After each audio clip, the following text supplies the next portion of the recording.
वंदे कृष्णम जगद्गुरुम। आज का वीडियो हर सनातनी के लिए देखना जरूरी है। तुम्हारी नस्लों को बर्बाद करने की जो साजिश चल रही है उसने तुम्हें खोखला कर दिया है। ब्रह्मचर्य तुम्हारे बस का नहीं, भक्ति में मन लगता नहीं, ग्रंथ पढ़े नहीं जाते, संतों की सेवा का मोल जानते नहीं, सुबह उठना तक हमारे बस का नहीं रहा। क्यों? जब भी मालिका सुनते हैं, अनागत ग्रंथ सुनते हैं तो विश्वास नहीं हो पाता। अरे एक इष्ट पर भी मन स्थिर नहीं रहता। किसी ने कहा श्री रामचंद्र, किसी ने कहा श्री कृष्ण, किसी ने कहा श्री हनुमान, किसी ने कह दिया श्री राधा, तो हम उनके पीछे हो लिए। संत को गाली देंगे, मालिका वालों को गाली देंगे, माता पिता को गाली देंगे। किस दिन तक मूर्खों जैसे घूमते रहोगे? क्या है तुम्हारा अस्तित्व? आंखें बंद करके कभी विचार किया? अनागत ग्रंथ के शुरुआत में वर्णित है कि जब कलयुग का आगमन हुआ तो उसने अन्य दानवों की तरह इधर उधर तबाही मचानी नहीं शुरू की। वो शांत रहा। उसने केवल दो लोगों पर हमला किया, स्त्री और ब्राह्मण।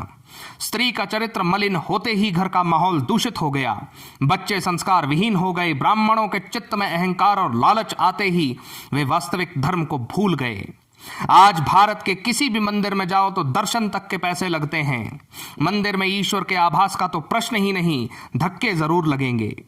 कली की माया ने शिव और विष्णु के भक्तों में ऐसा विरोध करवाया कि पूरा समाज संस्कार विहीन हो गया। और आज मानव समाज अपने अंत पर खड़ा है। मगर नजर घुमा के देखो, केवल बेहोश लोग मिलेंगे। कोविड के झटके के बाद भी जो नहीं संभले।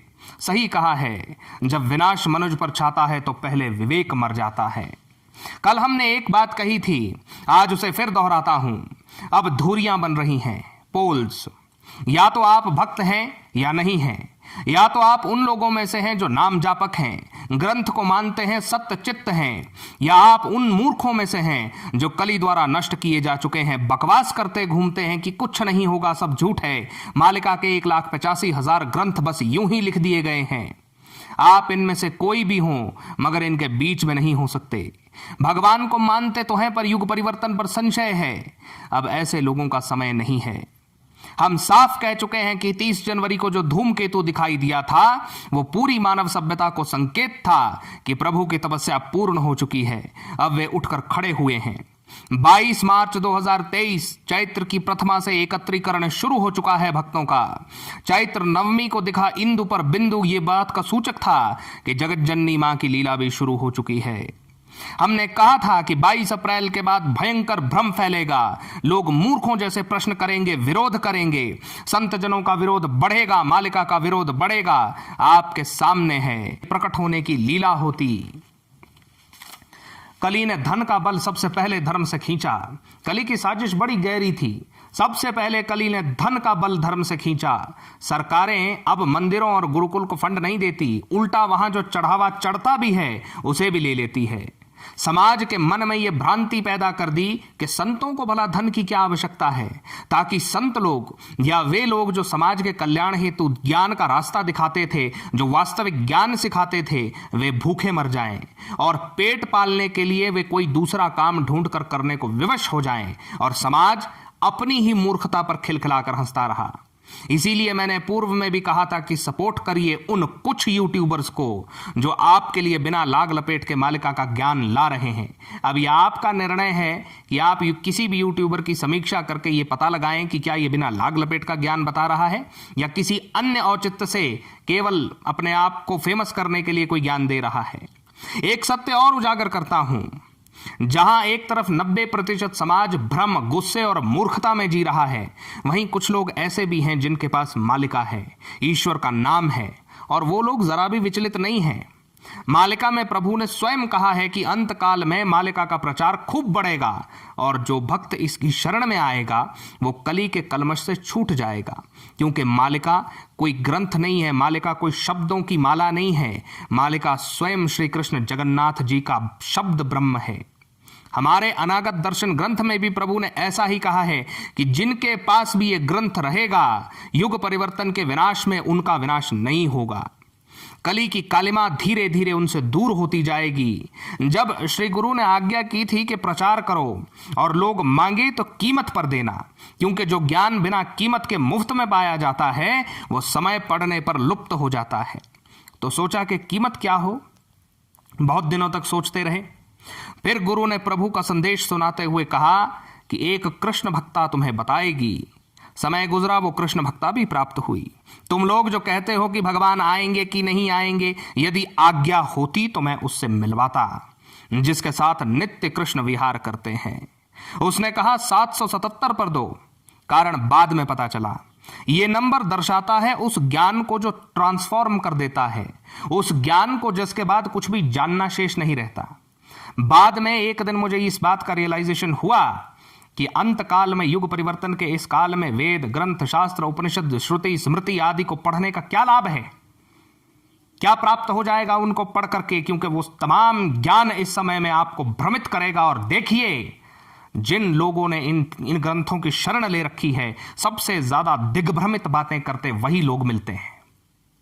ये वो ज्ञान है, चाहे वो मालिका के रूप में है, चाहे वो अनागत दर्शन ग्रंथ के रूप में है, ये वो ज्ञान है जिसका आपको अंतकाल में आवश्यकता पड़ेगी। इस ज्ञान को जान लेने के बाद आपको क्या जानना शेष रह जाता है? यदि आपको इस बात का पता चल चुका है कि भगवान आ चुके हैं और उनका प्राकट्य अति शीघ्र संसार के सामने होगा, तो इससे परे आपको जान लेना क्या रह जाता है?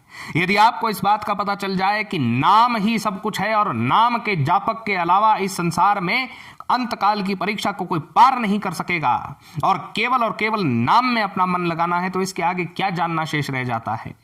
इसलिए ये मानना, ये कहना, ये समझाना गलत नहीं है कि मालिका का ज्ञान, अनागत दर्शन ग्रंथ का ज्ञान वो ज्ञान है जो युग परिवर्तन के इस अंत काल में अंतिम ज्ञान है। इसके बाद कुछ भी जान लेना शेष नहीं रह जाता। मैंने देखा है लोगों को ट्रांसफॉर्म होते हुए। तुम लोग मूर्खों जैसे बोलते रहो, मैंने श्री कृष्ण के चमत्कार अपनी आंखों से देखे हैं। श्री राधा जगन्नाथ की कृपा जिन पर हुई, वो देखना मेरे लिए भी अचंबा था कि कैसे लोगों का नशा छूट गया, कैसे दिग्भ्रमित लोग एकदम रास्ते पर आ गए। अनेक लोगों ने 3 महीने के अंदर ही अपने अस्तित्व को पहचान लिया और भगवान के साथ उनका साक्षात्कार हुआ है। यदि मुझे आज्ञा होती तो मैं उन लोगों को सामने लाता, लेकिन वो लोग मेरे कॉन्टैक्ट लिस्ट में हैं। अब जिन्हें स्वीकार करना है वो स्वीकार करें, जिन्हें नहीं स्वीकार करना है वो नहीं स्वीकार करें। कबूतर यदि आंख बंद कर ले और ये कहे कि बिल्ली सामने मौजूद नहीं है, तो कबूतर के आंख बंद कर लेने से बिल्ली वहां से गायब नहीं हो जाती। उसी प्रकार के मूर्ख और अभक्तों के द्वारा आंखें बंद कर लेने से और इस बात को कहते रहने से कि भगवान नहीं आए हैं, भगवान लुप्त नहीं हो जाएंगे, युग परिवर्तन बंद नहीं हो जाएगा। इसलिए मैं बार बार अपनी बात को दोहराता हूं कि भगवान आ चुके हैं, अब धुरियां बनेंगी और बन रही हैं, आपके सामने है धुरियां बनती हुई। कुछ लोग खुलेआम भगवान को गाली देने में व्यस्त हैं, कुछ लोग भगवान का नाम जप कर रहे हैं, और जो नाम जप कर रहे हैं वो गुप्त में हैं, जो गाली दे रहे हैं वो सामने हैं। क्योंकि भक्तों का एकत्रीकरण भी गुप्त रूप से होगा। जिन भक्तों को ले जाया जा रहा है वो भी गुप्त रूप से ले जाया जा रहा है, और जिन मूर्खों का संहार होगा वो सबके सामने होगा।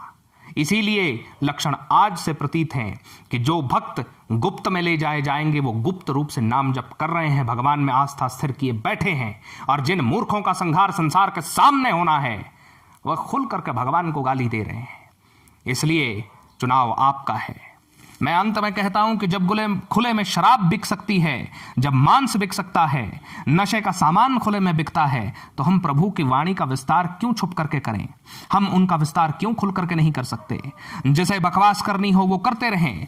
जिनमें श्रद्धा है, जिन्हें कंपाइलेशन चाहिए हो ग्रंथ का, वो व्हाट्सएप करें, नंबर नीचे पिंड कमेंट में उपलब्ध है। लेकिन अंत में चेतावनी फिर देता हूं, केवल और केवल किसी ग्रंथ को पढ़ लेने से तुम्हारी मुक्ति नहीं होगी। मूल मंत्र नाम जप है, इसलिए नाम जप में अपनी आत्मा, अपने मन को स्थिर करो, वही तुम्हें पार लगा सकता है। इन्हीं शब्दों के साथ जय मां आदिशक्ति, जय श्री जगन्नाथ।